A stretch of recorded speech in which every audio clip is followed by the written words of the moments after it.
Hey guys, my name is Bando, this is Brexit Bando, and you've probably seen this image floating around for the last couple of days, or last day at least, over on Twitter, and if you're a proper degenerate like me, probably on 4chan as well.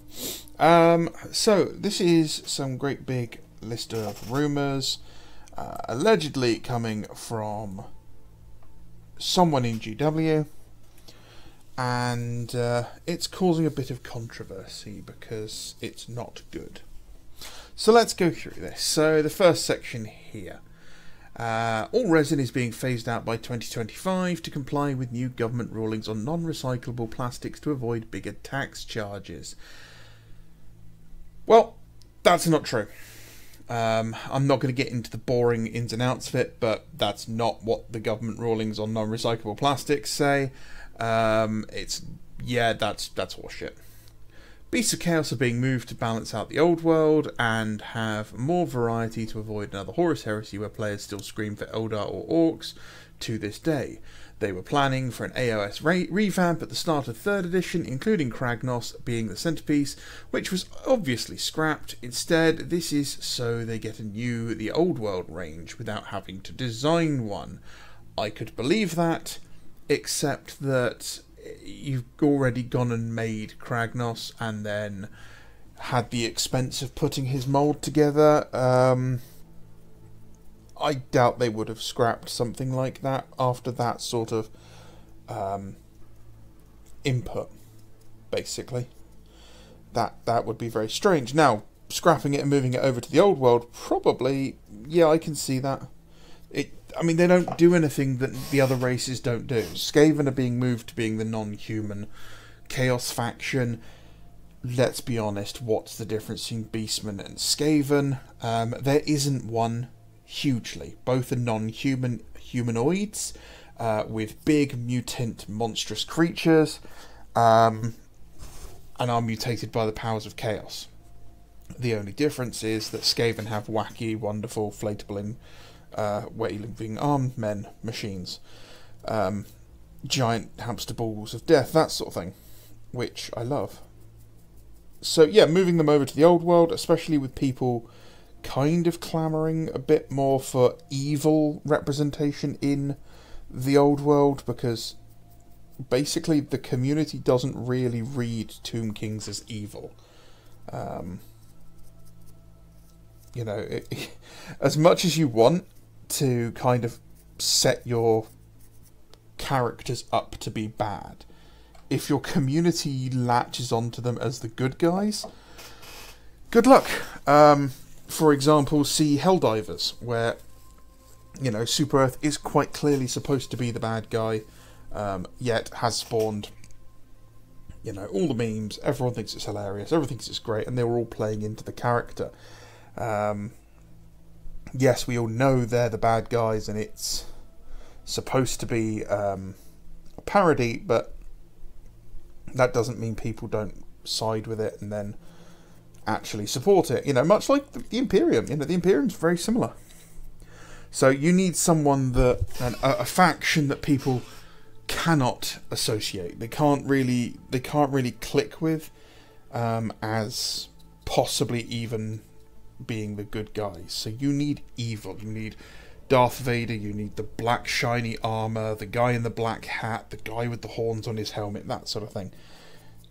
There's a reason that the tropes exist in these sorts of things. The bad guy wears black. That was the ruling in the 60s in Hollywood, making like cowboy western films. The bad guy wore the black hat because you needed to know instantly who the bad guy was. And that's kind of what we need now in the old world. And yeah, I can see that. Kislev has been scrapped because Russia's invasion of Ukraine. They are already in GW's Book of Grudges for their recast fiefdoms, but the timing just felt to be in poor taste. If that's true, that is incredibly lame. Because I believe they were announced after that Russia had invaded Georgia. So, what line are we crossing there? They're not scrapped, they just may come back later. Cathay, however, was never really happening. Araby might be. Okay, well, Cathay was mentioned in a Warcom article, so that's weird that it's never happening. Araby might happen. If you're putting might in quotation marks, then there's no decision. That's just two guys at the water cooler going, hey, wouldn't it be cool if we did this, in corporate speak. So that's all just horse crap. Warcry is getting a revamp into a new 3rd edition to be closer to Mordheim /Necromunda /Middle-earth in rules and truly AOS kill team. The whole Cults of the 8 point idea is being retired. Starter box is Cities of Sigmar versus Skaven. I could see that being true.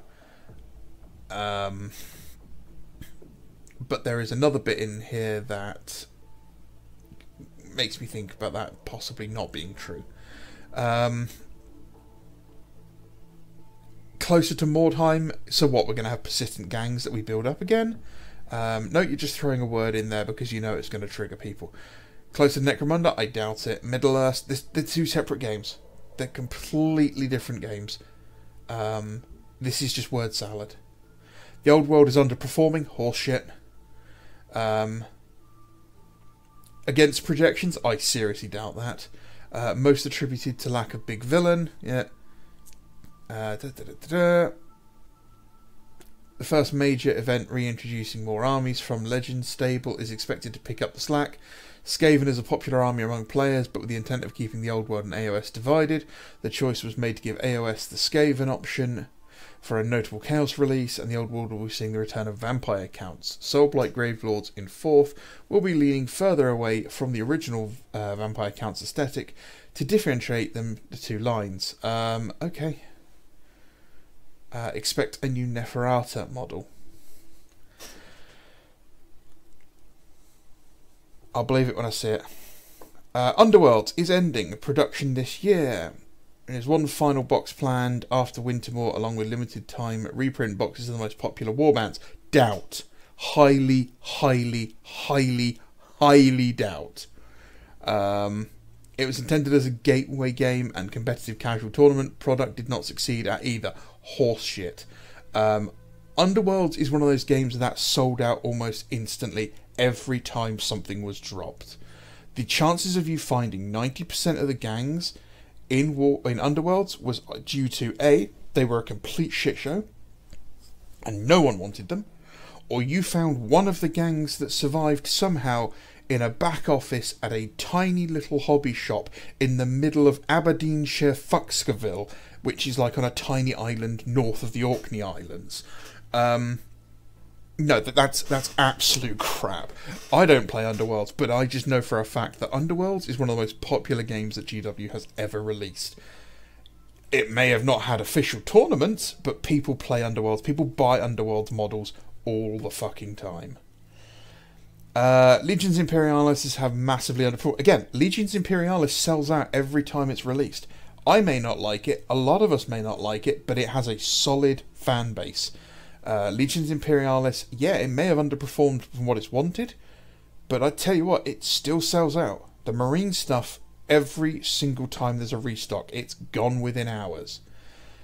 Some of the blame is placed on people expecting epic 40k, yeah. Again, not wanting pure Horus Heresy, yeah. Others blame the launch window, yeah.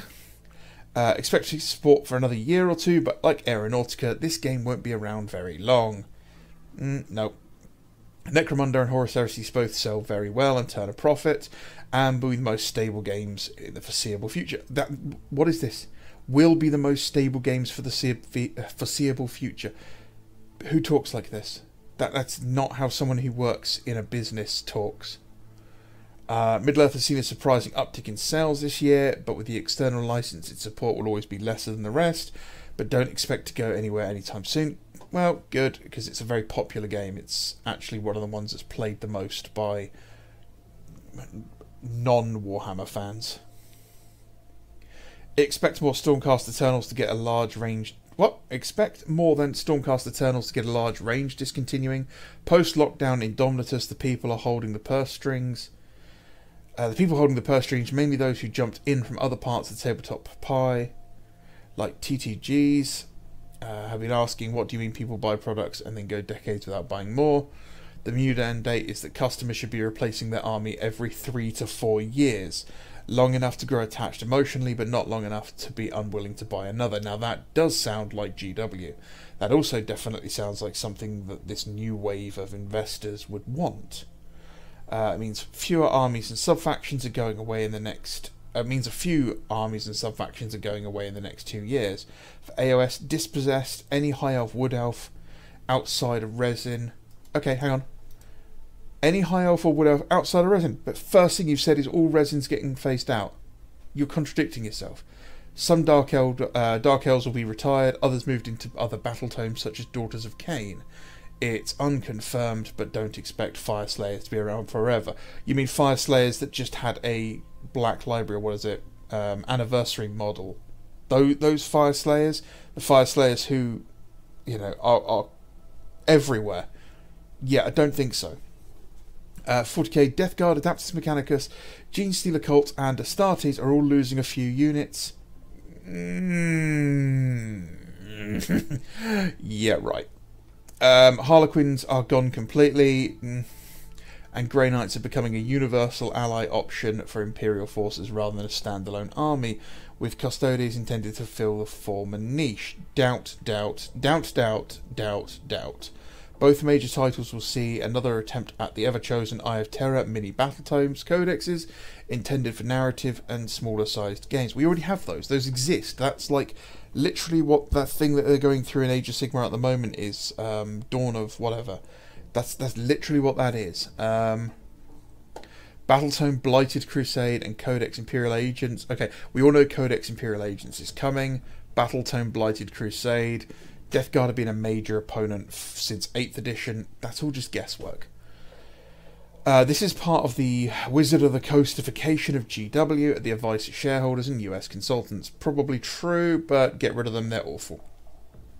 Smaller, faster games with more focus on ease of entry. So why are you getting rid of Underworlds then? The smallest, fastest and most ease of entry game out there. Again, contradicting yourself. The Combat Patrol and Spear Tips are intended to function like Magic the Gathering, pre-constructed commander decks, expensive lifestyle products that players can buy, put together and have balanced games. Well, that's fucking wrong already. Balanced games against each other. The intent over time is less players with 30,000 points at Dark Angels and more players with 2,000 points in every army range. Not going to happen. Never going to happen. People simply don't like other armies. I've talked about this guy before. There is a guy who used to go to my regular GW who did not care for any other release other than Eldar. He, by the time... I mean, I met him first when I was about 7 or 8 years old. And... I remember because he was painting some, what they call fire drakes. And I was just blown away by how well he was painting this yellow. And he basically maxed out everything.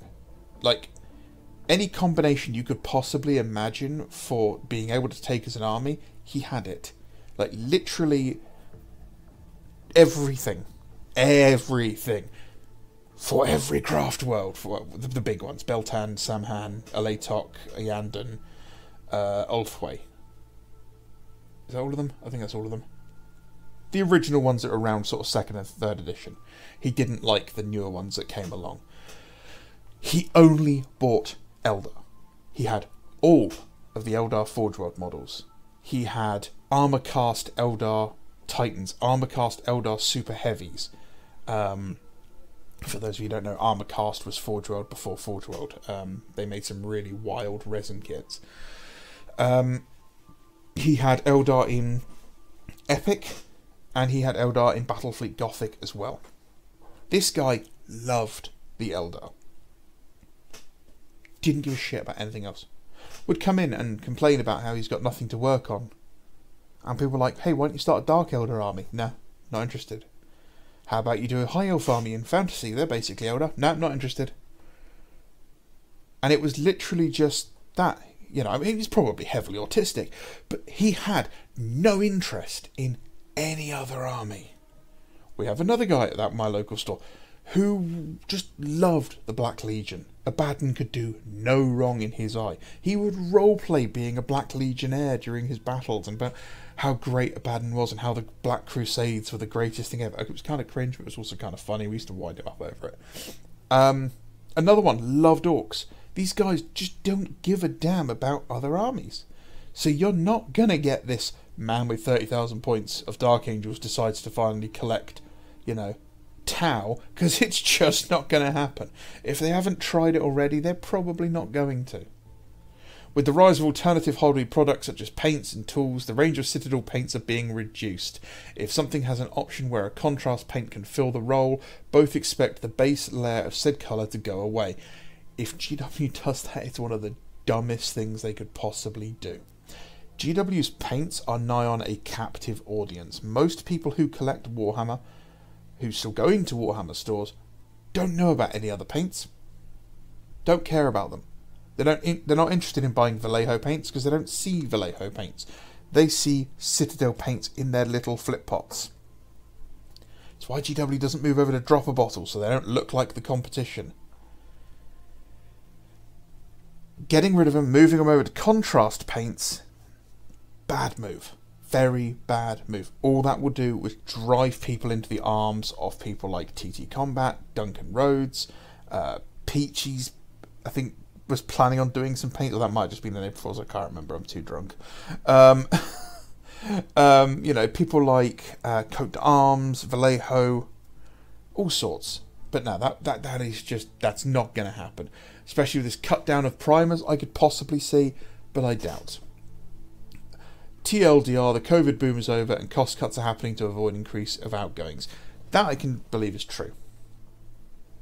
No, Chaos Dwarfs aren't happening. They look too anti-Semitic for this to happen, and GW has a problem with it, being seen as the Nazi company and won't touch them again, at least not in the original sense. Well, first of all, they're not anti-Semitic because they don't represent any sort of Semitic group.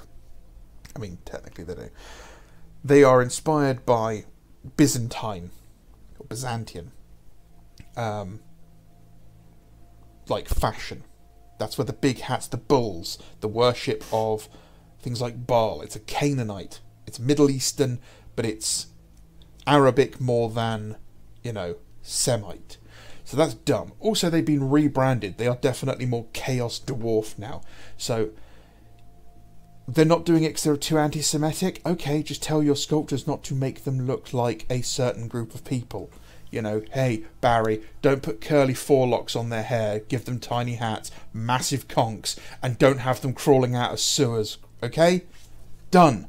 That's it. Unless they all happen to be flying F-16s and only play on a board that looks like Gaza, it's not anti-Semitic. That's so dumb. I hate 4chan so much. The old world sold a lot of Tomb King models, but very few Bretonnians. By comparison, just a bit of trivia there. We will never know the numbers, but I see a lot more Bretonnians than I see Tomb Kings posted around. The high-up old guard dinosaurs really not happy with people like Peachy and Suggs giving insider secrets. I can believe that. And getting people on social media to demand artist credit on paint jobs. I can see that as well. A lot of stores saw change from Games Workshop to the Warhammer shop and a shocking decline in regular attendance. Hey, maybe make your shops more approachable and less about just pushing people to buy stuff and go away. When I started, these were hubs of the hobby. People were welcome there. You had veterans nights. People came in every single day. They met their friends there because their friends shared the hobby of Warhammer. Okay? Yeah, I can see that, but that can be fixed if you stop being a bunch of corporate knobs. A lot of leaks, screenshots and sprues are not leaks but official intended PR. Nope. The excitement makes the word of mouth spread faster. Sure, that's why 2 people got fired for this. This exact thing. Yeah? Because it's all fake. It's all done on purpose. White Dwarf sells terribly, and despite changes to insert cards, rules and more painting guides, the internet's largely made it redundant, and they just have been holding out for a big issue 500. That I could kind of see. Magazines are tough. Magazines are tough. I mean, the best thing they could do is go back to giving away free models with it, to be honest. It's almost been cancelled twice in the last 5 years and probably go all digital or on a hiatus in the next year. Stop bringing up the demonculaba. It was a writer's fetish insert, and you're absolutely that guy when you bring it up every time you visit a Warhammer World. Every time you visit Warhammer World and try to talk to female customers about it. Yes, I'm talking about you, Greg, from Swaddling Cot. Cut it out, everybody hates it. Cringe. Yeah, I mean, bringing up the demonculaba all the time is kind of cringe anyway, but this is all crap. There's nothing in here. Nothing in here that's legitimate. Nothing in here that is actually... It contradicts itself at least 3 times. It's just Doomer wish listing. It's this guy has written this to wind people up. That's it. That's all they've done. And it's... Yeah, no. That's all crap. I don't believe 90% of this. Some of it might be true by, you know, Dane of accidentally getting something right. But no, this is source right out of my arse. Don't worry about this. Don't believe any of this. It's all crap. Absolutely fucking not. Alright guys, my name is Bando. This is Brexit Bando. I'm sure I'll do a proper video at some point. I just wanted to get out in front of this. Because it was a toss-up between this and talking about Cerberus getting into White Dwarf, and frankly that'll just get my channel struck. Alright guys, thank you very much for watching. If you'd like to support the channel, the best way to do that is use the Element Games code when you pick up your shiny little toys to get yourself double reward points. You can always pop in a super thanks as well. Pop down the comments, say hello, hit the share button, like, subscribe, do all the YouTubery stuff. Thank you very much for watching. Bye bye.